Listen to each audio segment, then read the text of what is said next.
Et puis, j'ai Vicente aussi. Ouais, c'est bon, je l'ai mis, je vois que Vicente, il y a il se déconnecte, donc c'est qu'il y a des problèmes de connexion. En fait, je vous vois rentrer dans la salle et parfois je vous vois repartir et ça indique, un problème de connexion. OK, Afaf, c'est bon. Merci. Donc Afaf, ça y est, elle est là. Nickel. Alors, vous avez normalement préparé pour aujourd'hui séance de TP, entre guillemets, cette démarche d'investigation sur Dalen qui veut se lancer dans l'apiculture. Vous avez eu le temps de lire normalement. Alors moi, sur le Slack, il faudra que je prenne le temps, peut-être lundi, qu'on discute ensemble parce que si le confinement, enfin c'est pas si, le confinement durant, je veux quand même essayer de mettre en place, même s'il reste peu de temps, c'est toujours ça de bien à apprendre aussi de mon côté. Vous aider un peu plus que je ne le fais avec Slack. Je viens de voir sur WhatsApp que vous aviez une classe virtuelle en physique-chimie. Moi, en tout cas, sur Slack, je reçois des notifs à chaque fois et je pense que pour vous, c'est vraiment une aide si vous recevez ces notifications. Pour garder un rythme de travail, typiquement, je vous ai mis sur Slack le mercredi à 9h préparer le TP de 9 à 10, comme ça à 10h quand on fait la classe virtuelle, eh bien vous avez tous les moyens en votre possession pour comprendre et que l'heure où je suis connectée avec vous, elle soit efficace et rentable. C'est-à-dire que si là à 9h vous étiez encore à faire autre chose, dormir ou autre, et que vous vous réveillez seulement maintenant en SVT, l'apprentissage il est moins bien et vous aurez plus entre guillemets «de travail» à faire et ça, le travail que vous faites chez vous, j'ai aucun moyen de savoir votre investissement. Je pense que au fur et à mesure du temps, là, il y a une démotivation qui s'installe, il faudra qu'on en discute et il faut essayer de lutter contre cette démotivation, même s'il y a pas de bac écrit, même s'il y a pas de CE. Essayer de profiter de ces heures-là, de ces génialités de votre prof encore pendant quelques semaines puisque pour vous après c'est fini. Pour développer une culture G déjà et puis aussi pour développer des méthodes, ne pas arrêter de rédiger, d'écrire parce que votre cerveau il est plastique, vos connexions, faut les renforcer et si jusqu'à septembre vous êtes dans un immobilisme total en termes rédactionnels, en termes de raisonnement, vous allez rouiller. En septembre, ça va être très compliqué, quelles que soient vos filières. Donc, c'est aussi pour ça que jusqu'au 3 juillet, je souhaite maintenir vraiment un rythme de travail. Vous aurez tout le mois de juillet et tout le mois d'août pour faire ce que vous voulez. Mais là, c'est vraiment important pour vous. Voilà, c'est ça qui m'inquiète aussi dans ce confinement pour les élèves, c'est perdre ce rythme-là, la capacité de se concentrer. Je vous l'avais dit, moi, à mon âge, je me concentre beaucoup moins bien que vous. C'est difficile de suivre un cours, une formation en ligne, etc. J'essaye en ce moment, mais c'est compliqué de réussir à me concentrer. Et donc vous, je pense que plus le temps passe et plus même une heure de classe virtuelle, vous avez tendance à vous déconnecter, à vous dire bon, je passe à autre chose, ça m'ennuie. C'est peut-être que le cours vous ennuie, mais c'est aussi que votre cerveau, il commence à avoir du mal à rester bien longtemps concentré sur un cours. Alors que par contre, il a aucun souci à jouer et ça, c'est pas un problème pour moi le jeu, mais faut aussi que vous développiez d'autres choses quoi. Parce que vous continuez votre formation, hein, votre vie elle s'arrête pas à votre bac quoi. La formation est même la plus importante, elle arrive maintenant en septembre pour tous. Donc voilà, je vous engage à essayer d'avoir cette hygiène-là, de rythme de travail. Alors, TP3, organisation florale et adaptation à la pollinisation. Donc, on va parler des fleurs, on va parler des insectes pollinisateurs. La vie fixée de la plante, c'est toujours la même chose. La contrainte de cette vie fixée pour la fonction aujourd'hui, la fonction de reproduction. C'est la fonction qu'on va étudier aujourd'hui. L'objectif de ce TP est de comprendre comment l'organisation structurale d'une fleur favorise sa pollinisation. Alors, là encore, dans les mots à retenir, les définitions à retenir, c'est la notion de pollinisation. Alors, dans pollinisation, vous reconnaissez un mot, le pollen, exactement. Est-ce que vous savez ce qu'est le pollen? C'est pas simple, hein. Mes questions, elles paraissent. C'est quoi le pollen, Diane? C'est un petit grain. Ouais, c'est un petit grain. Ok. Mais sinon, qu'est-ce que c'est pour vous le pollen? Donc, Diane, qui est dans cette salle non virtuelle, elle me dit c'est un petit grain. D'accord. On le voit avec les yeux? Ouais. Alors, le grain de pollen, exactement, il contient le gamète mâle. Et le gamète mâle, ça s'appelle même chez les fleurs un spermatozoïde. Exactement. Et ces petits grains de pollen, est-ce que vous les voyez à l'œil nu ou pas? Ah, ah. La plupart, non. Mais certains, on peut les voir à l'œil nu. Mais globalement, si on veut étudier la structure d'un grain de pollen, le mieux, c'est de s'équiper d'un microscope optique et d'un colorant pour mettre en évidence, exactement, MO, microscope optique, pour mettre en évidence des adaptations structurales à ce mode de pollinisation. Eva dit, c'est des sacs présents sur les étamines. Effectivement, alors il y a beaucoup de vocabulaire aujourd'hui. Étamines, alors, est-ce que sur l'image, on en voit? On devine des étamines ici, mais alors c'est franchement très, très limité.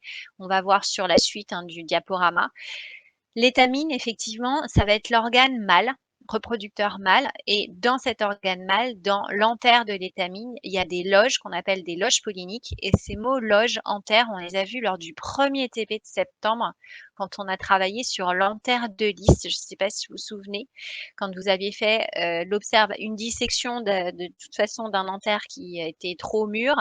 Et ensuite, vous aviez regardé au microscope optique des figures de méiose dans ces fameux sacs, dans ces loges polliniques. Donc, il y a quand même pas mal de choses qui reviennent. Et donc, la pollinisation, effectivement, c'est pollen. Et l'idée, c'est que votre pollen, il est émis par les étamines, par l'antère de l'étamine. Et ce grain de pollen, il va ensuite être transporté vers une autre fleur. Donc, la pollinisation, c'est l'ensemble. Attends, excusez-moi.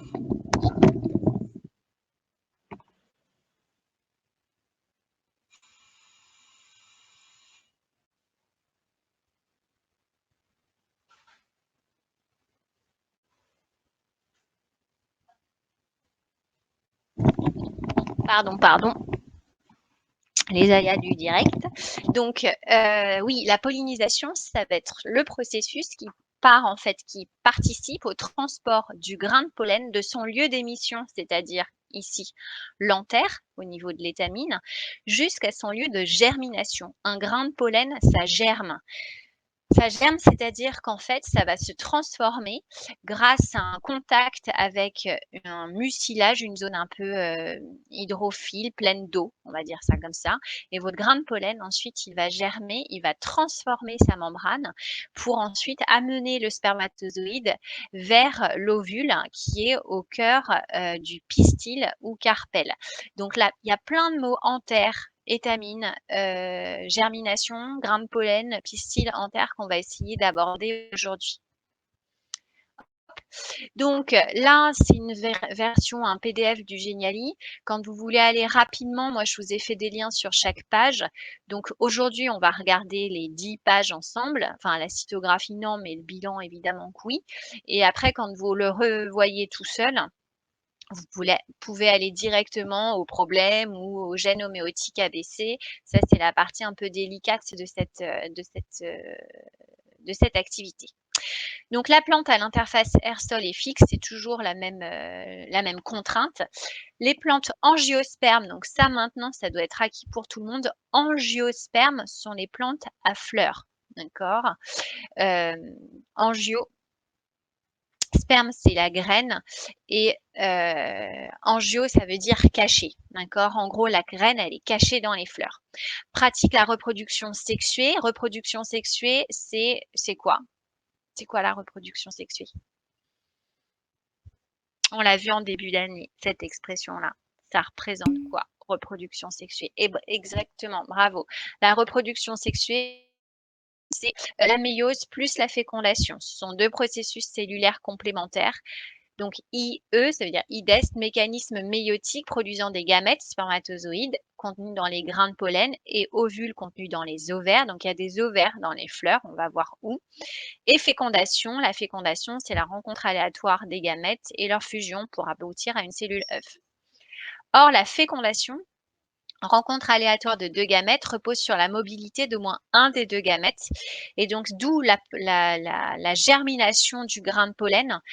C'est une mobilité toute, limitée si j'ose dire. C'est grâce à cette germination que le spermatozoïde va pouvoir, aller fusionner avec, l'ovule, contenu dans le pistil.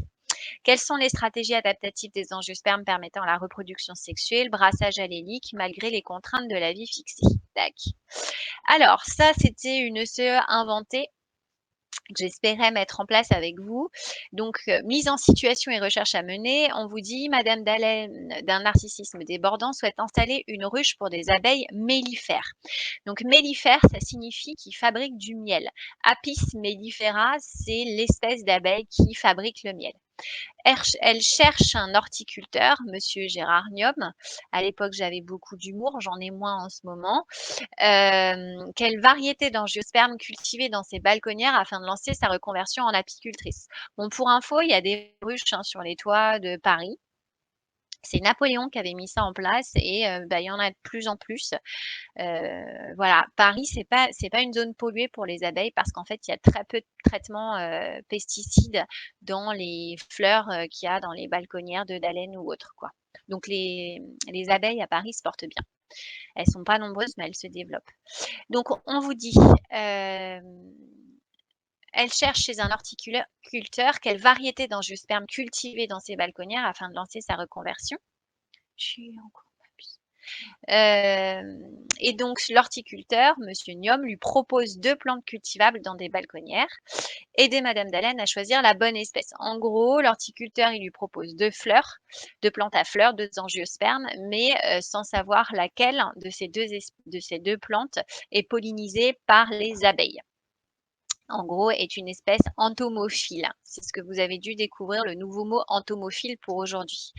Concevoir une stratégie pour résoudre une situation problème, donc proposer la démarche d'investigation réaliste permettant de déterminer parmi les 2 espèces vendues, celle qui devrait être choisie par votre prof pour entreprendre sa reconversion. Rédigez sur votre copie votre stratégie de résolution après avoir lu les ressources de la page suivante. Alors, les ressources, il suffisait de cliquer sur plus d'infos. Je vous ai choisi cette photographie-là parce qu'il est évident que sur cette photographie, la plante, la fleur, c'est une astéracée, d'accord? C'est la famille des astéracées. Cette fleur-là, elle est pollinisée par des insectes de type Apis mellifera, autrement dit de type abeille. Alors que cette plante-là, ça se voit bien sur le document, vous remarquerez que les grains de pollen, ils sont émis en très grande quantité, alors que normalement, je les vois difficilement à l'œil nu. Mais là, comme il y a une densité de cellules importante, je vois un nuage de grains de pollen et ce nuage, je vois qu'il est finalement transporté, véhiculé par le vent. Donc finalement, cette plante-là, c'est ce qu'on appelle une espèce entomophile qui aime entomo les insectes, autrement dit, qui développe une stratégie pour attirer les insectes pollinisateurs à des fins de reproduction. Alors, je veux bien qu'on discute, même si vous les avez lus ou pas. Vous pouvez aussi avoir une culture G ou même un peu de raisonnement, je vous l'avais tous. À votre avis, une plante entomophile, d'un point de vue structural, qu'est-ce qu'elle développe structurellement pour qui permette d'attirer l'insecte plutôt que pour attirer l'insecte, ce qui est un peu finaliste. Donc, dites-moi, on vous propose 2 plantes. OK, le sucre. Alors effectivement, elle va synthétiser exactement à la base des pétales, elle a des glandes dites nectarifères qui sécrètent le nectar et l'abeille, quand elle arrive sur la plante, ce qu'elle recherche, c'est le nectar. C'est, c'est une solution qui est très, très riche en saccharose. Vous pouvez goûter la base des pétales, alors pas toutes, hein, parce qu'il y en a qui sont toxiques. Il n'y a pas que des glandes nectarifères, on l'a vu la semaine dernière avec les molécules toxiques. Je pense par exemple, peut-être que quand vous étiez petit, vous preniez les fleurs de trèfle, ça a une forme un peu en pompon rose, et si vous tirez le pétale, à la base du pétale et que vous goûtez, c'est sucré. Alors, à l'échelle de l'abeille, c'est très sucré évidemment et pour ceux qui l'ignorent, cette abeille qui récolte le nectar heu, au niveau de sa trompe là, elle va ensuite il y a une modification enzymatique au niveau du jabot et elle le relargue, enfin le recrache au niveau, de la ruche et il va y avoir par des processus enzymatiques et aussi par une augmentation de température, une transformation de ce nectar en quoi?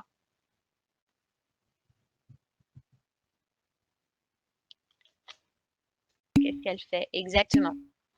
Donc l'abeille qui va sur, cette plante-là, mellifère exactement, elle récupère le nectar et elle va, par des processus enzymatiques et digestifs, le transformer en miel que nous consommons nous, mais qu'elle consomme évidemment elle-même.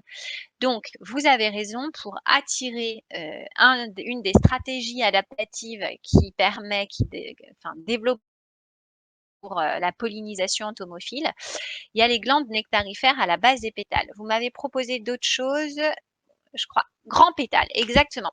C'est ce qu'on appelle un appareil vexillaire bien développé. Les pétales, en fait, grands, larges, sont des pistes d'atterrissage pour les insectes. Si vous avez des pétales très réduits, bah là, il y en a même carrément pas, bah ça permet pas à l'insecte de se poser. Des pétales relativement grands, un pétale, hein, c'est masculin, qui offre une piste d'atterrissage, des glandes nectarifères, qu'est-ce qu'il y a d'autre qui attire l'insecte? Est-ce que vous avez d'autres idées? La couleur, exactement. Alors la couleur, ça c'est hyper important. Alors faut savoir que l'œil, de l'insecte n'est pas formé de la même façon que le nôtre. On parle d'omatidie. Si vous regardez un œil d'insecte, c'est plein de petites facettes et il n'a pas non plus la même, vision au niveau des couleurs. Donc mais effectivement, la couleur, d'un pétale va attirer un certain type d'insecte, de sorte qu'une fleur a un insecte pollinisateur, parfois un petit peu plus qu'un, mais globalement, il y a vraiment ce qu'on appelle une coévolution entre une espèce de plante et une espèce d'insecte. Dans le genre Apis, donc Apis, c'est le genre abeille, Apis, il y a l'espèce Mellifera, mais il y a plein d'autres types d'espèces d'abeilles. L'odeur, effectivement, bravo, en fait, à côté, des glandes nectarifères, il y a aussi des glandes qui sécrètent une substance odorante, donc les fleurs qui sentent bon, le parfum que vous sentez, eh bien, en fait, il est aussi capté par un grand nombre d'insectes pollinisateurs. En ce moment, par exemple, là, il y a du jasmin qui sent très, très bon. Là, il est en train de fleurir. Et puis on approche du 1er mai, il y a une plante qui sent très bon le 1er mai. Ouais, le muguet. Donc là, le muguet, exactement. Le lilas aussi. Le lilas, il est en fleurs depuis à peu près une semaine. Le muguet, j'en ai vu là dans les rues, j'en ai vu dans les j'ai trouvé du muguet, dans des coins secrets de Paris qui était déjà en fleurs il y a 2 semaines, quoi. Donc ouais, il y a du lilas, du muguet. En gros, ces plantes qui sont très odorantes. Heu, Plus difficile, je développe parce que vous l'avez ouvert aussi ce document-là, les stratégies adaptatives développées par la plante pour favoriser une pollinisation entomophile, ça va être au niveau de la forme des grains de pollen. Les grains de pollen, adaptés à une pollinisation entomophile vont montrer, ce qu'on appelle une surface ornementée. Ornementée, ça veut dire qu'elle n'est pas lisse, mais qu'elle présente des créneaux, par exemple, etc. Ce qui permet aux grains de pollen d'être accrochés, et là on le voit super bien, sur ce qu'on appelle la corbeille de la patte arrière de l'insecte. Donc l'insecte, il a des petites corbeilles, des petits creux, surtout au niveau de la troisième paire de pattes, la plus en arrière, hein, et ça permet aux grains de pollen de s'accrocher au niveau de la patte de l'insecte. Alors que donc souvent ce sont des gros grains de pollen dans le cas de plantes alors que dans le cas de plantes anémophiles, les grains de pollen sont beaucoup plus petits et présentent souvent des petits ballonnets qui leur permettent d'avoir une certaine portance dans l'air. Donc si je compare à l'échelle microscopique, les grains de pollen d'une plante entomophile, et puis là je vais le dire, quand c'est un transport par le vent, on parle de plantes Est-ce que vous l'avez lu? Est-ce que vous vous souvenez? Si ça s'oppose à entomophile, c'est écrit au-dessus, hein, mais je voulais essayer de rendre la science un peu plus active. Ouais, bravo, anémophile. Un grain de pollen anémophile, si je compare les 2, merci à vous, il est plus petit et puis, là, c'est une stratégie d'un point de vue sélection naturelle, mais puisque le vent, c'est quand même un vecteur moins précis que l'abeille, évidemment, puisque l'abeille, elle passe d'une fleur en fleur. Donc quand vous êtes une fleur, une espèce entomophile, statistiquement, vous avez plus de chances que votre grain de pollen, il aille sur une autre fleur de la même espèce, d'autant que je vous ai dit que souvent, il y a ce qu'on appelle une coévolution. On a une fleur qui a son espèce de prédilection en termes de pollinisation. Donc, si vous êtes une fleur entomophile, statistiquement, vos grains de pollen ont une chance beaucoup plus grande d'aller féconder le l'ovule d'une autre plante de la même espèce que si vous êtes une espèce anémophile où votre vecteur il est extrêmement aléatoire. Donc en termes de stratégie adaptative, ce qu'on a constaté, c'est que les plantes anémophiles, elles produisent beaucoup plus de grains de pollen, donc une densité beaucoup plus importante. Donc c'est un peu plus énergivore nécessairement que les plantes entomophiles. Par contre, il y a une compensation, si je parle encore là de dépenses énergétiques. Il est évident que produire une structure comme ça, colorée, des glandes nectarifères, odorantes, une grande surface d'atterrissage, bah là aussi c'est énergivore, alors que là, dans cette espèce, vous remarquerez qu'il n'y a pas une grande dépense énergétique pour fabriquer quelque chose de coloré, de large en termes de piste d'atterrissage. Donc finalement, chacun sa stratégie, mais d'un point de vue sélection naturelle, vous pouvez dire, puisque ces 2 espèces sont là, qu'elles sont totalement adaptées à leur environnement. Est-ce que ça va, ça, pour tout le monde en termes de raisonnement? Donc en gros, l'horticulteur, il me propose 2 fleurs. À moi de trouver laquelle des 2 je vais mettre sur mon balcon pour espérer attirer des insectes pollinisateurs de type abeille mellifère. Hop. Donc, je vais faire mise en œuvre d'un protocole. Je vais en fait finalement faire plusieurs choses. Déjà, je vais faire une comparaison en termes de dissection florale. Donc une dissection florale comparative de mes 2 angiospermes. C'est quoi une dissection florale? On va le voir par la suite. C'est tout un protocole très guidé qui vous demande de bien observer la fleur. Je vais aller en chercher une là, comme ça on va en faire, je vais vous montrer rapidement. Et de disposer en cercles concentriques, les cercles concentriques du plus éloigné vers le plus central, les sépales, les pétales, les étamines et puis au centre le pistil ou carpelle.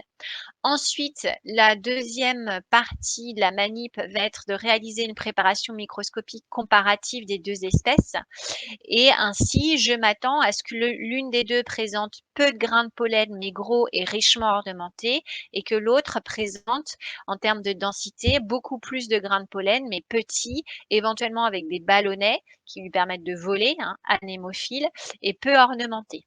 Estimer la taille d'un grain de pollen.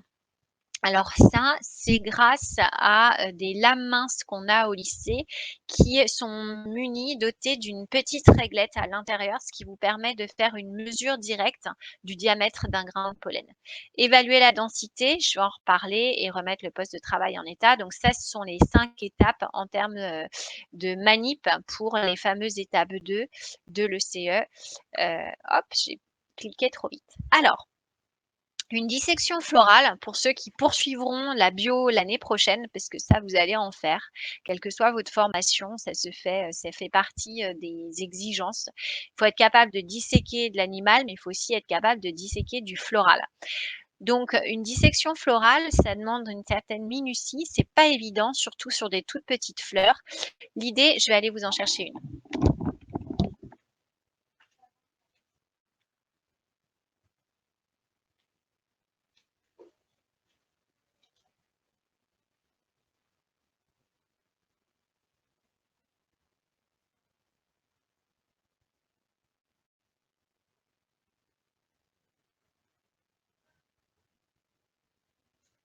Alors, je vais aller chercher une fleur.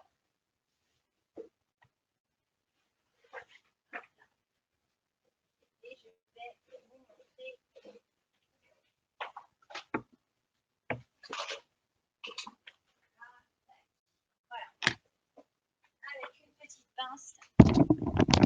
excusez-moi. Donc, voilà la fleur. Alors, j'ai pris une fleur de campanule, c'est tout petit. C'est compliqué à faire, mais bon, autant vous la montrer. Donc là, je viens de l'enlever. Je vais juste essayer de trouver la caméra. Donc, hop. Ça, c'est une petite fleur de campanule. C'est en ce moment, elles sont en train de s'ouvrir. Et alors, ce que vous pouvez constater, je ne sais pas si la mise au point, elle est nette. Si c'est totalement flou, vous me dites, je laisse tomber et je vous ferai autrement, hein, parce que si, ça sert à rien. Peut-être que si je m'en vais et que je vous le mets comme ça, c'est mieux. Donc, c'est net là ou pas? Ouais, ça peut le faire. Je ne sais pas si vous voyez à la base, je vais mettre, attendez, on va faire les choses bien. Je vais mettre un fond blanc, bah voilà, c'est quand même mieux. Donc, à la base de cette fleur, vous devez voir une zone verte. Et ouais, à la base, c'est vert. Cette zone verte, en fait, ce sont les sépales de la fleur. D'accord? C'est une pièce stérile de la fleur. Vos fleurs, vos angiospermes ont des sépales. Et en fait, ces sépales, si vous regardez, eh bien, on constate qu'ils sont soudés. D'accord? Donc, c'est vert, effectivement, à la base de cette fleur de la campanule. Et les sépales sont soudés. Donc, l'idée, ensuite, c'est de voir la partie, la corolle, faite des pétales. Et ces pétales violets, là, tac, ils sont aussi soudés. Et alors, plus compliqué encore, avant de tout disséquer, il faut regarder le sépale, comment il s'organise par rapport aux pétales. En gros, est-ce que les sépales sont décalés par rapport aux pétales ou dans le prolongement? Alors, on va tenter. Vous allez me dire si le sépale, il est décalé, hop, ou dans le prolongement. Je sais pas. Je tourne un peu. Bah non, en fait, le sépale, il est décalé. En gros, je vais ouvrir la fleur, tac, mais là c'est tout moche comme j'ai fait, j'aurais dû faire ça de manière plus, voilà. En fait, si j'arrache un pétale, alors c'est difficile de l'arracher parce qu'en fait, les pétales dans la campanule sont soudés. Eh bien, je constate que la soudure d'un pétale à l'autre, elle est décalée par rapport à la soudure des sépales. Donc, en gros, je vais revenir sur ce document-là. Ici, puis rassurez-vous, il y a des photos ensuite qui seront de meilleure qualité.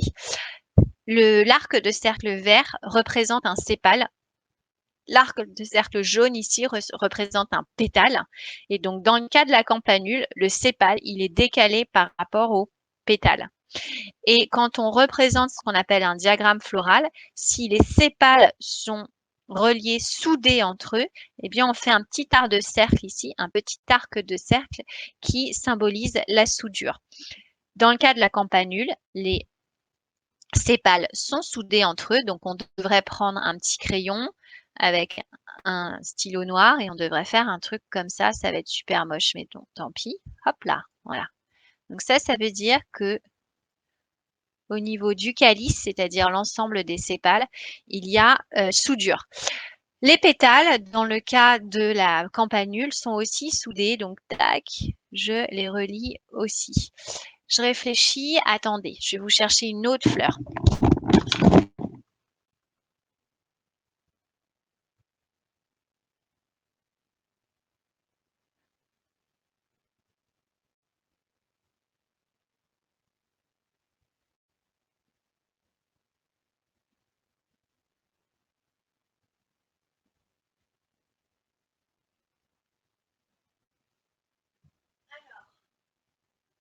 Voilà une autre fleur.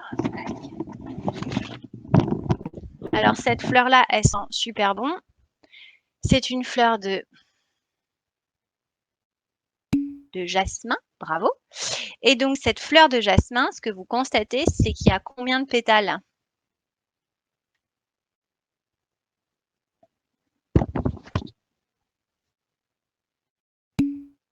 5, ok. Et ces pétales, est-ce qu'ils sont libres ou soudés? Et c'est là où c'est tout un mystère. Mais regardez, je vais essayer de zoomer là. Le centre de la fleur, vous remarquerez que les pétales, en fait, ils sont soudés. Exactement, vous avez tout compris. Donc, en fait, normalement, il faut prendre une paire de ciseaux fins. Mais j'ai pas tout, je suis désolée. Bon, ma boîte de dissection, je ne l'ai pas anticipée. Là, j'aurais dû la sortir. Tac. Alors là, quand vous ouvrez, ça sent super bon, hein, évidemment. Tac. Je vais mettre plein de grains de pollen sur mon ordinateur, ça va pas le faire. Soudé, ouais. Et donc, en fait, quand vous ouvrez la corolle, au cœur de la corolle, vous avez en fait les glandes nectarifères et les étamines. Et donc, pour terminer sur un diagramme floral, je sais pas, franchement, là, c'est tellement petit que je suis pas sûre que ce soit intéressant pour vous, mais là, à la base des pétales, on voit aussi les sépales qui sont aussi soudés dans l'espèce jasmin. D'accord? Donc, toujours est-il que quand on fait une dissection florale, avant de tout éclater, il faut bien regarder si les pétales et les sépales sont soudés. Il faut regarder aussi la position alterne ou pas, en gros décalée entre les, hop, je reprends le pointeur, entre les sépales et les pétales, et puis l'insertion des étamines. Alors là, je vais pas vous. Là, les étamines, dans le cas de la campanule, je peux tenter, mais dites-moi si ça sert à rien, je ferai. Faut pas hésiter à me dire que là c'est nul, vous voyez rien. En fait, vous voyez rien. Attendez, je vais quand même. Je teste un truc sur l'écran. Tac. Oh, le TP pourri. Alors, voilà. J'essaye un truc. Est-ce que là, vous arrivez à voir si les étamines, elles sont décalées par rapport au pétale ou dans le prolongement du pétale? On voit rien, hein. Mouais. Jeanne, vous dites mouais. Moi, je suis d'accord. Vous me dites décalé, eh bien, ouais, c'est plutôt dans le prolongement. En fait, c'est dans le prolongement. Alors, quand j'ai un doute, je fais un truc, c'est que je prends ce qu'on appelle une flore et que je regarde campanulacées. Et c'est ça qui est quand même génial. Et toutes les campanulacées ont la même disposition des pièces fertiles et stériles. Donc, si vous ouvrez à campanulacées, puisque les campanules appartiennent aux campanulacées, je vais le trouver, j'y suis presque. Et voilà, campanulacées. Donc ça, c'est le livre des botanistes. Alors généralement, on ne prend pas cette fleur-là quand on va sur le terrain parce que c'est un peu lourd.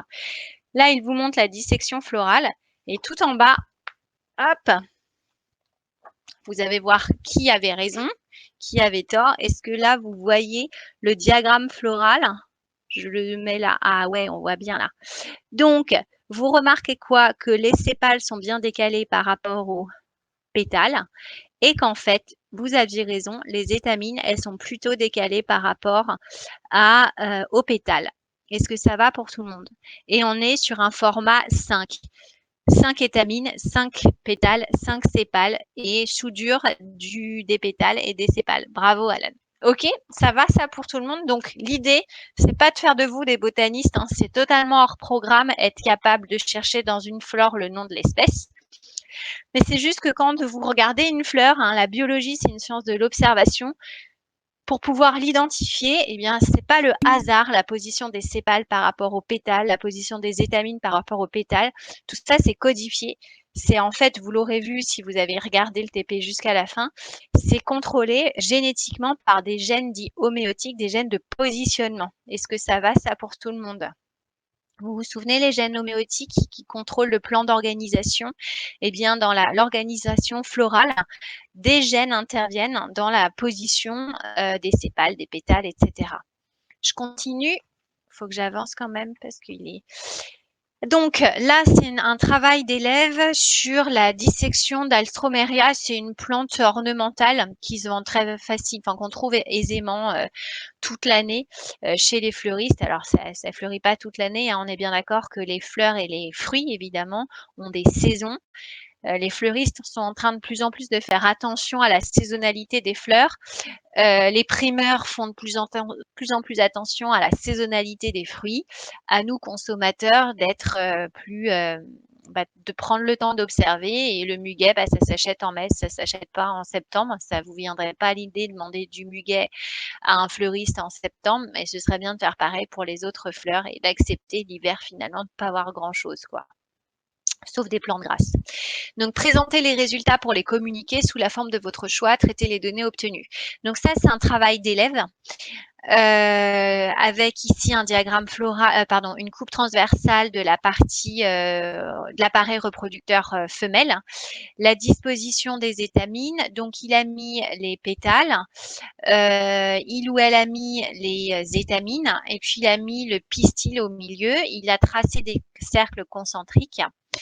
Et ce que je lui reprocherais, c'est de m'indiquer sépales et pétales. Alors oui, dans l'alstromeria, en fait, les sépales, c'est un peu particulier, ils sont colorés.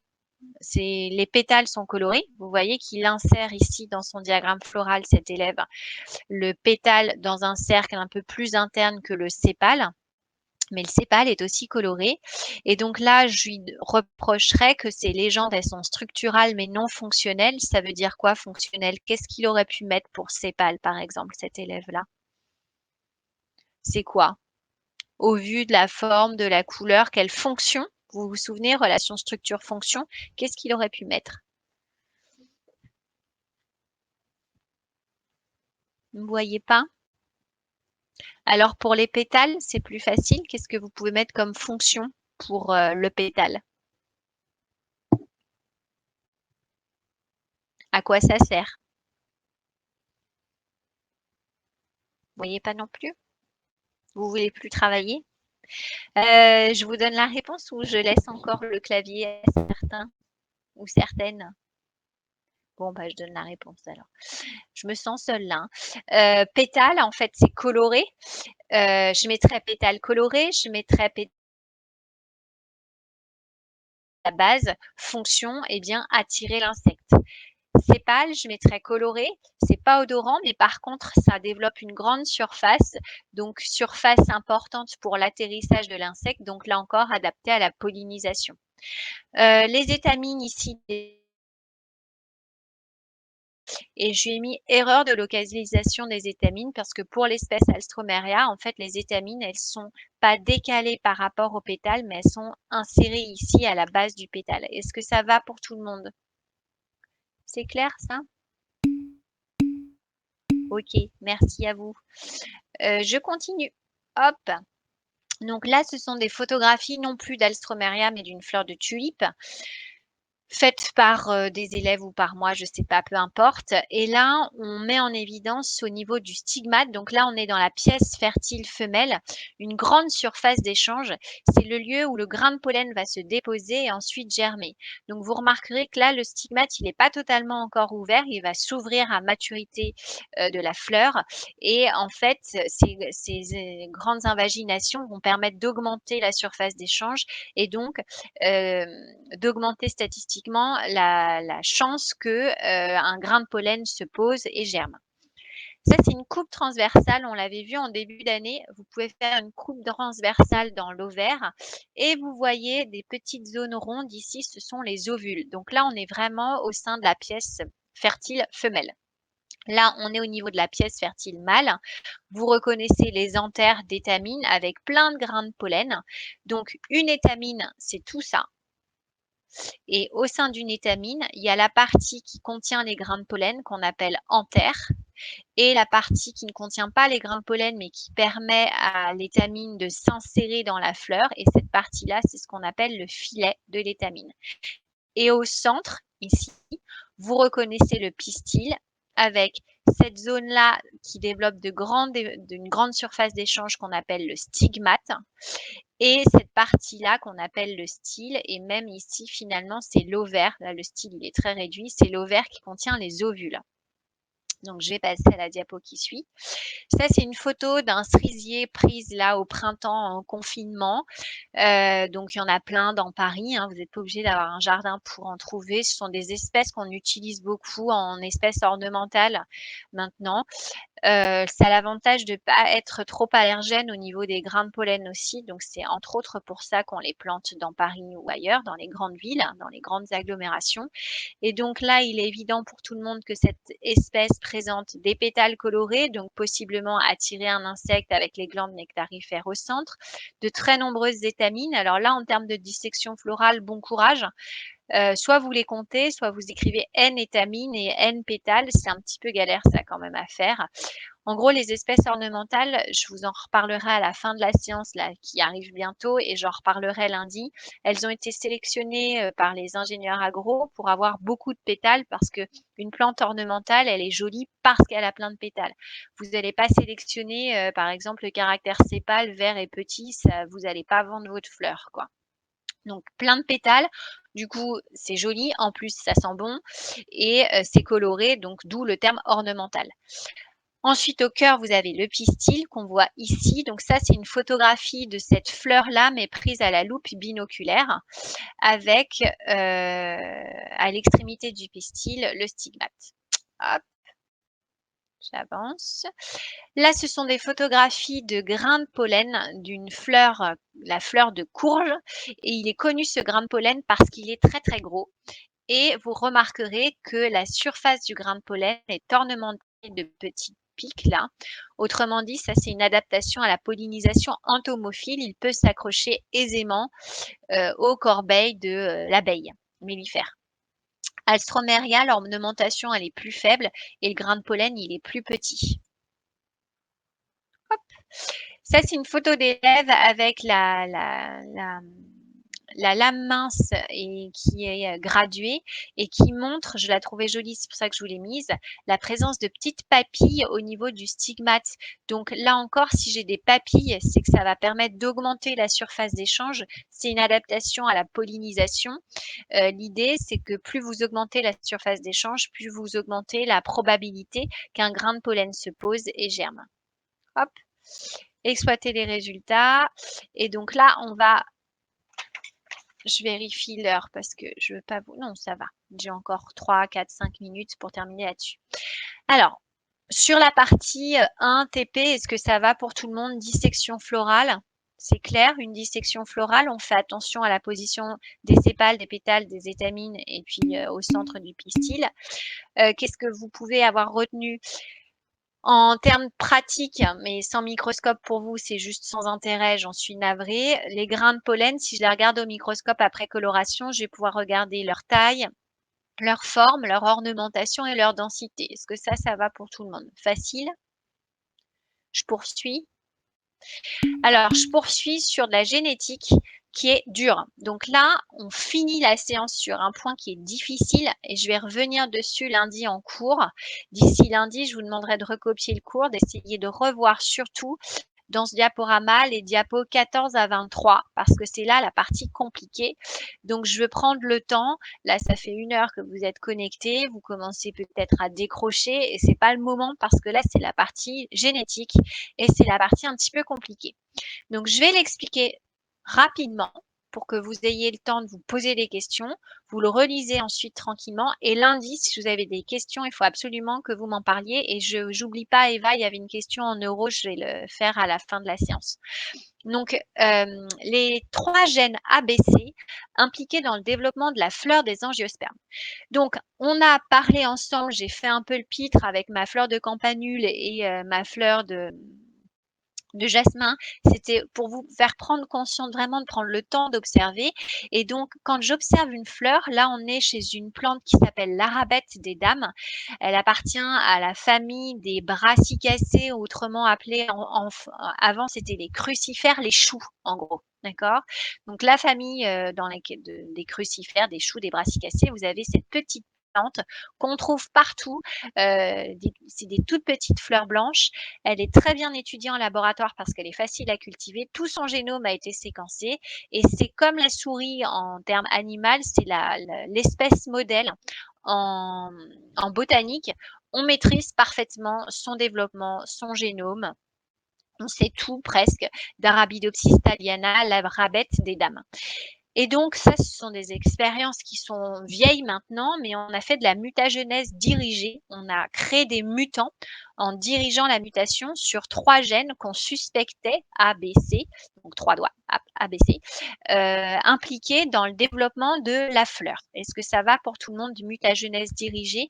Je vais éteindre A, éteindre B, éteindre C et regarder le phénotype obtenu. Donc, à gauche, vous avez votre fleur normale. Donc les crucifères ou brassicacées, eux, leur formule florale, c'est assez simple. C'est 4 sépales libres, 4 pétales libres et 6 étamines ici au niveau des pièces fertiles mâles et puis ici 2 carpelles soudées. Donc c'est toujours comme ça chez les brassicacées, ça fait partie du repère phénotypique d'un brassicacée, d'une brassicacée. Donc ici, on crée un mutant, on va voir lequel. Et ce mutant, on l'a appelé apétale A2. Apétale A2, pourquoi? Parce que en fait, ce mutant, eh bien, il n'a plus de pétales. On a créé un mutant pistillata. Le mutant pistillata, qu'est-ce qui le caractérise? C'est une surexpression des sépales. Vous voyez qu'il en a sur les 2 cercles concentriques. Le cercle externe qui correspondait aux sépales, tout va bien. Mais par contre, un truc bizarre, c'est qu'au lieu d'avoir des pétales, il a aussi des sépales. Et puis l'autre truc bizarre aussi, au lieu d'avoir des étamines sur le cercle, là, ouais, bizarre, il a 5 pistils. Donc on l'a appelé pistillata parce qu'en gros, phénotypiquement, ce qui sautait aux yeux, c'est une surexpression du pistil. Et puis la fleur agamus, agame, A c'est privatif, gamme sans gamètes. En gros, une fleur magnifique, donc super d'un point de vue ornemental, mais d'un point de vue reproduction sexuée, nulle, puisqu'il n'y a ni étamine ni pistil. Ça, c'est un mutant, on va voir comment ils l'ont créé. Et alors là, ce qui est intéressant, c'est que j'ai bien le premier cercle externe fait de sépales. Ensuite, j'ai des pétales, super. Mais après, au lieu d'avoir des étamines, j'ai des sépales. Et après, bref, j'ai un mélange de sépales et de pétales. On va essayer de comprendre ce truc. Ça va? Vous arrivez à tenir? Parce que là, c'est la partie difficile. Donc là, c'est ma plante témoin avec ses sépales libres, ses pétales libres, ses 6 étamines. Et donc là, vous avez le diagramme floral de mon témoin d'Arabette des Dames. Et puis, les 3 gènes. Les 3 gènes impliqués visiblement dans la mise en place de cette fleur. Alors, on va étudier le premier mutant.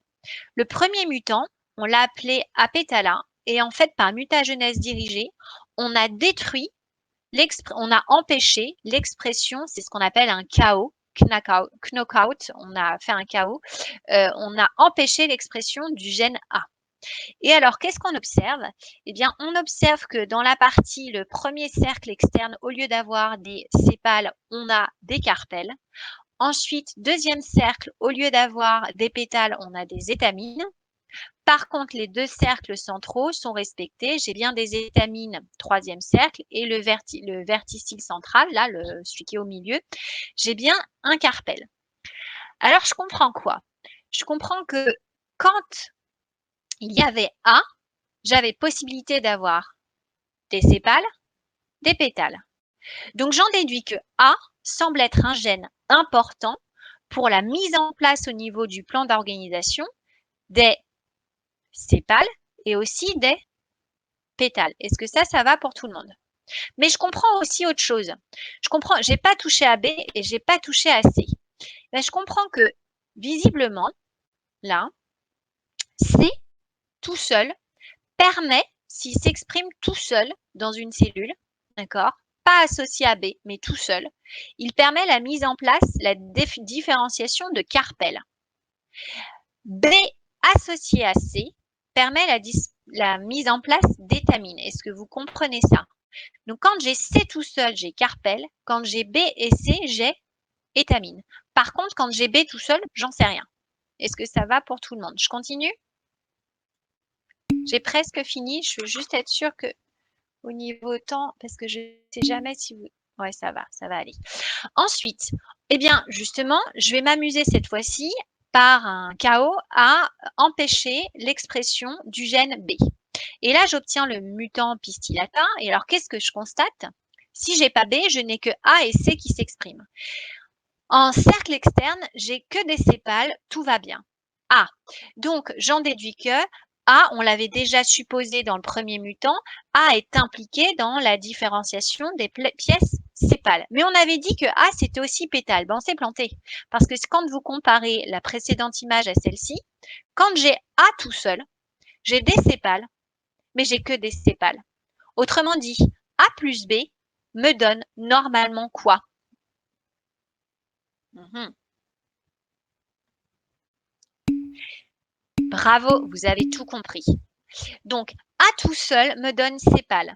A plus B me donne pétale. Mais comme j'ai détruit B, eh bien le deuxième verticille le plus, quand je vais de l'externe vers l'intérieur, donc le deuxième verticille plus interne, ne peut pas me donner de pétale puisque B a été détruit. Ensuite, ici, cercle un peu plus interne. Normalement, je devrais avoir des étamines, mais on l'a vu grâce au mutant précédent, on a dit que B plus C donnait étamine. Or, si vous détruisez B, vous n'avez que C qui s'exprime. Donc, vous comprenez pourquoi ce cercle-là ne présente pas d'étamine, mais uniquement des carpelles, puisque dans cette zone-là, j'ai C tout seul qui s'exprime. Enfin, le cercle plus interne, tout va bien. J'ai C seul qui s'exprime comme mon individu témoin de référence. Donc, C tout seul, le gène C tout seul donne un carpel. B plus C donne étamine.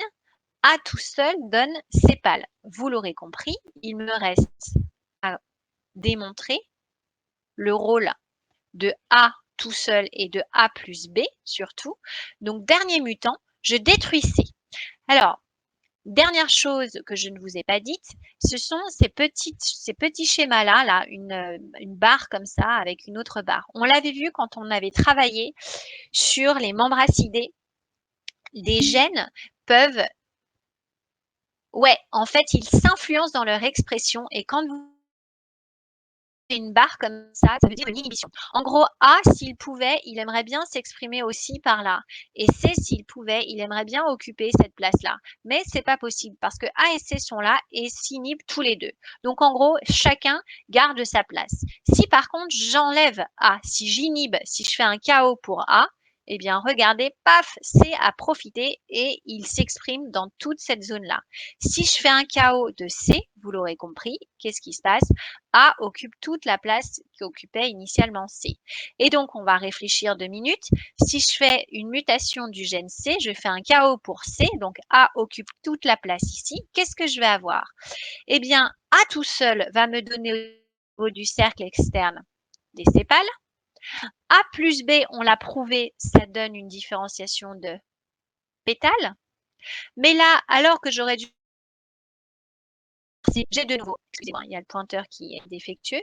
Alors que j'aurais dû avoir si j'ai de nouveau A, donc A plus B me donne de nouveau un cercle de pétales. Et le truc surprenant, au cœur de ma fleur, au lieu d'avoir un carpel, eh bien, j'ai des pétales, les trucs verts par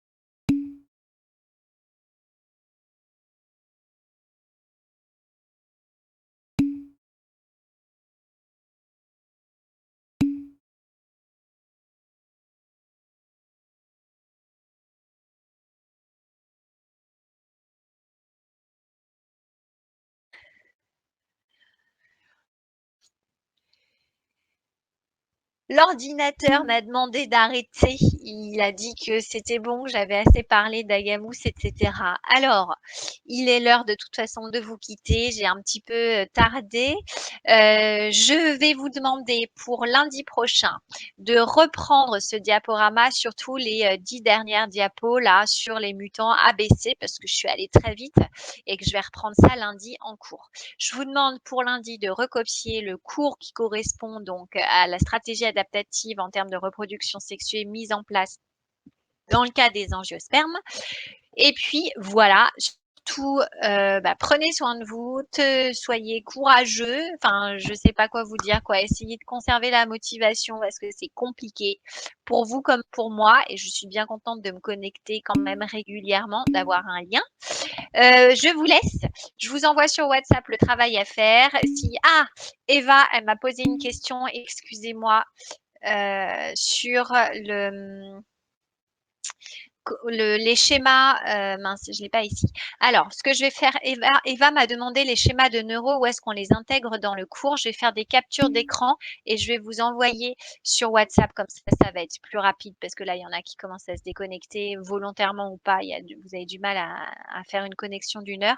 Donc, je fais une capture d'écran et je vous indique où faire vos schémas. OK? On fait comme ça. Ce sera mieux que de le faire maintenant. Allez, je vous souhaite à tous une très très bonne journée. Bon courage à vous, prenez soin de vous et à lundi.